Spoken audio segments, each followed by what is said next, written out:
એક ગામમાં જવું એટલે શું? ખાલી એનું પિક્ચર વિચારવા જેવું છે કે સાંજે આવી જાહેર સભા થાય, દિવસે પધરામણી થાય, દિવસે પધરામણી થાય, જ્યાં ઉતર્યા એટલે ત્યાંથી થોડું લિસ્ટ બનાવે અને પધરામણી એકમાંથી બીજીમાં ત્રીજી વધે. વીઆઈ અમે કહે ને પધરામણી વીઆઈ 10નું લિસ્ટ હોય ને એટલે તમે એક જણે ત્યાં જાઓ તો કે સ્વામી મારા બનેવીનું ઘર સ્વામી અહીંયા જ બાજુમાં જ છે, આ ત્રીજું ઘર છે, ચાલો ત્યાં જઈએ. બાપા કોઈ દી ના નથી પડ્યા. નો એમની ડિક્શનરીમાં છે જ નહીં, ક્યારેય નહીં. અને સાંઈ કે ચાલો જઈએ.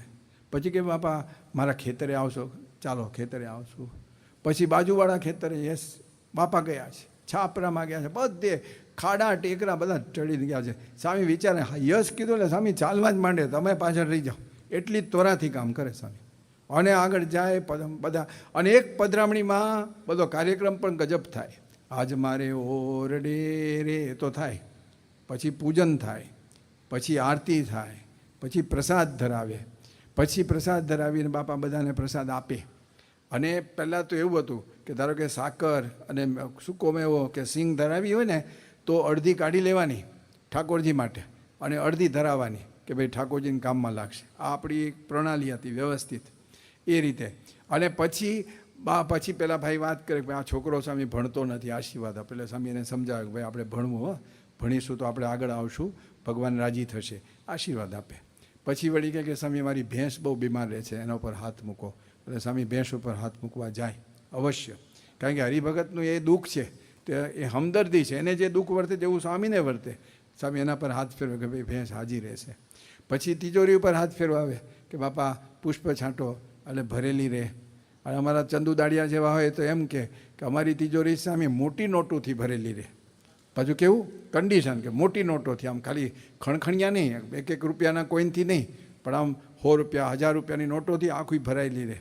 એટલે બાપા કે સારું મોટી નોટો રહેશે. બાપા તો ના પાડે જ ને, આશીર્વાદ પુષ્પ છાંટે.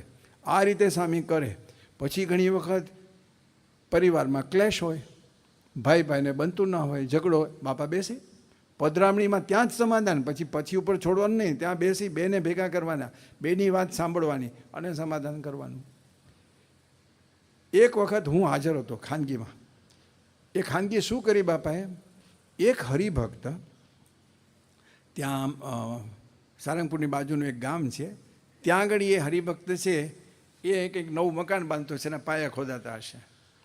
અને બીજા હરિભગતનો નાનો છોકરો ઓલો લોટે જતો હશે ને, તો એ એના ખાડે જઈ આવ્યો અને એનું મગજ ફાટ્યું પેલાનું. એટલે એણે સખત ઝઘડો કર્યો અને બાપા પાસે આવ્યો કે બાપા એને કહી દો કે છે કે મારું મકાન બધે એનો છોકરો એમાં ખાડે જાય શકે છે. હવે આ ફરિયાદ બાપા પાસે આવી, આ મ્યુનિસિપાલિટીની ફરિયાદ એમને આવી. સ્વામી બહુ શાંતિથી પ્રિસાઇડેડ ઓવર ઇટ કે ભાઈ શું થયું, શાંતિથી બોલો શું થયું. કે સ્વામી મેં મારું મકાન બનાવું છું નવું, એના પાયા ખોદ્યા છે, આનો છોકરો એમાં ખાડે જઈ આવ્યો કહે છે. એટલે સ્વામી કે ભાઈ આપણે ખ્યાલ રાખવો, ના જવું. તમારા દીકરાને કેવું કે આપણે બીજું ઘણું બધું ખેતર પડ્યું છે ત્યાં જવું, ત્યાં થોડો આપણે સિક્કો માર્યો છે. પણ એને આ વાત કરે, પછી પાછું આને વાત કરે કે તમારે એવું વિચારવું કે અમે પાયા તો પૂરવાના જ છે, તેમાં મદદરૂપ થયો છે. આ balancing act, this is the balancing act by Pramukh Swami મહારાજ, કે બંનેને થોડું થોડું કહેવાનું. આપણને આમ શુલ્લક જેવું લાગે, આ શું છે, પણ બાપા બંનેને સમજ. ઓલાના મનમાં પેલાને એમ ઠોસ ના લાગે, મને જ એકલાને કીધું. હવે નાનું છોકરું છે તો ગમે ત્યાં બિચારાને પ્રેશર આવે તો જ્યાં દેખાયું ત્યાં બેસી ગયો. કંઈ છોકરો કંઈ નિશાન બાંધીને ત્યાં જ ગયો તો એવું નહોતું. હવે ઓલાને સમજાય, ઓલાને તેમ કે ચઈ માંડીને ત્યાં જ ગયો છે મારી સાથે આ મારું મકાનનું ઓલું બગાડવા માટે. એટલે કે ભાઈ આપણે પાયો અમે પૂરવાનો તો છે, એને મદદ કરીએ એમ સમજવું તમારે.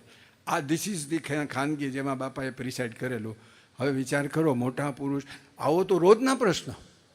આ એક પ્રશ્ન નથી, રોજના 100 પ્રશ્ન હોય. અમારે ચિમનલાલ શાસ્ત્રી અમને ભણાવતા હતા, એ વાત કરતા હતા. એ બોચાસન ગયા હતા, 2 જણને ઝઘડો થયો હતો.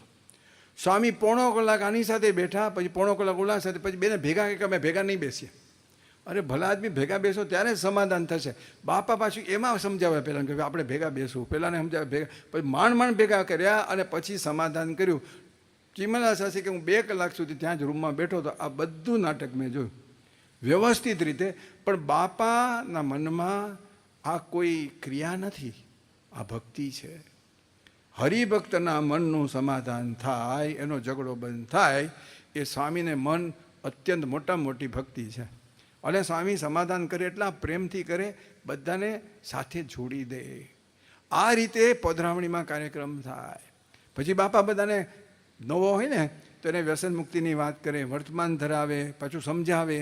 પછી કોઈ બીમાર હોય તો પેલું જળ આપે. તો જળ આપે ને આજની ઘડીએ પણ જળની બોટલ ઉપર બધું લખ્યું હોય છે કે આ પ્રસાદીનું જળ છે, ટીપું લેવું, આ તે બધું બાપા એને સમજાવે છે. આજની ઘડીએ પણ જો કોઈ ભટકાય ને કે જો આ છે ને જંત્ર મંત્ર નથી, આ પ્રસાદીનું જળ છે, આ તમે એક ટીપું નાખવું અને પછી તમારે બંને જણે લેવું. ધારો કે બાળક ન થતો હોય તો બંને જણે લેવું, સવાર સાંજ લેવું, મહારાજ સારું કરશે. અને તમે આ રાખજો, પાછું ખૂટી જાય તો ઉપર પાછું બીજું ઉમેરી દેવું. આ બધું ક્રમ આખો કમ્પ્લીટ સામે કે ત્યારે એમને સંતોષ થાય કે મેં આને પ્રસાદીના જળનો મહિમા કયો. આ એમનો પોતાનો ક્રમ. આટલા બધા વ્યસ્ત હોવા છતાં એ આ કાર્યક્રમ કરવાના જ.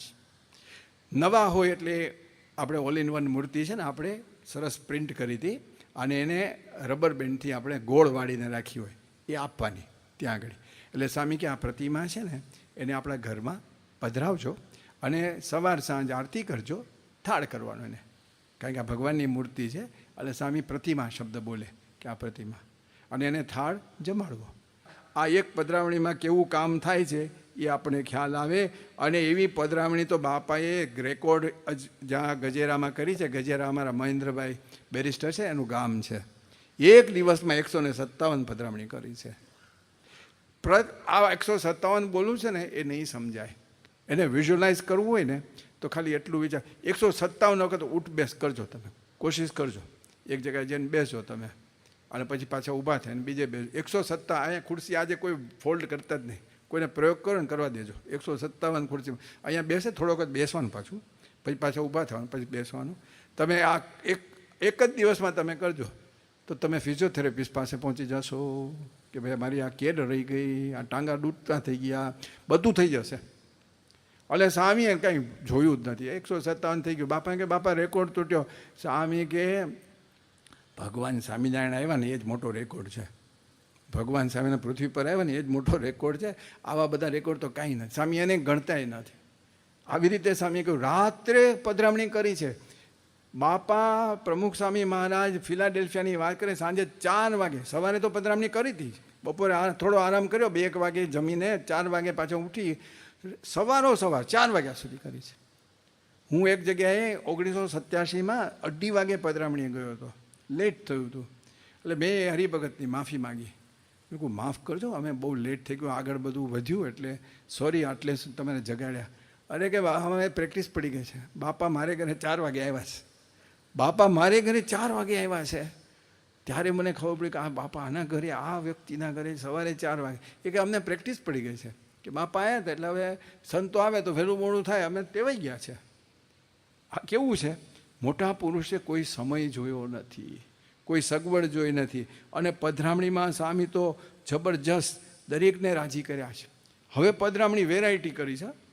મોટી જગ્યાએ પણ ગયા, બકિંગહામ પેલેસમાં પધરામણી કરી છે, યુએનના હેડક્વાર્ટર્સમાં પણ પધરામણી કરી છે. એમાં આપણને કાંટો ચડી જાય. પણ પછી અહીંયા કંબોઈ ગામમાં પણ ગયા છે સ્વામી પધરામણી. આપણે પેલી વિડીયોમાં જોઈએ છે, બાપા આમ નમી અને બહાર નીકળે છે. ઝૂંપડું છે ને, હું હમણાં ગયો હતો એ ગામમાં, એ જોયું ઝૂંપડું મેં.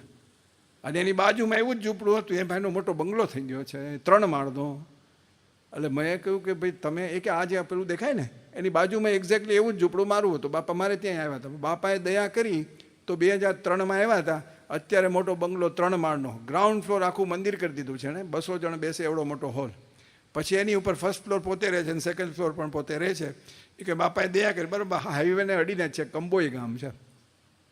ઝૂંપડામાં એ સામે ગયા છે અને હરિભક્તને રાજી કર્યા છે. ચૂલી ગામમાં વડા જમ્યા છે હરિભગતના. લોકો ત્યાં એક ખાસ જઈને વડા જમે છે પ્રસાદીના સમજીને. ત્યાં એક જબરજસ્ત વડાનો કાર્યક્રમ ચાલે છે. બાપા ગયા છે. કોઈ પણ નાનું ગામડું હોય બાપાએ છોડ્યું નથી. ચાલીને ગયા છે, કાદવ ખૂંદીને ગયા છે, ઘૂંટણ સુધી પાણીમાં પણ ચાલીને ગયા છે. બાપાએ બનારસમાં વરસતા વરસાદમાં પધરામણી કરી છે અને બધું પાણી ભરાઈ ગયા હતા, એમાં સ્વામી ચાલીને ગયા છે, ઘોડાગાડીમાં બેસીને ગયા છે. હરિભક્તોને રાજી કર્યા છે, પધરામણી કરી છે.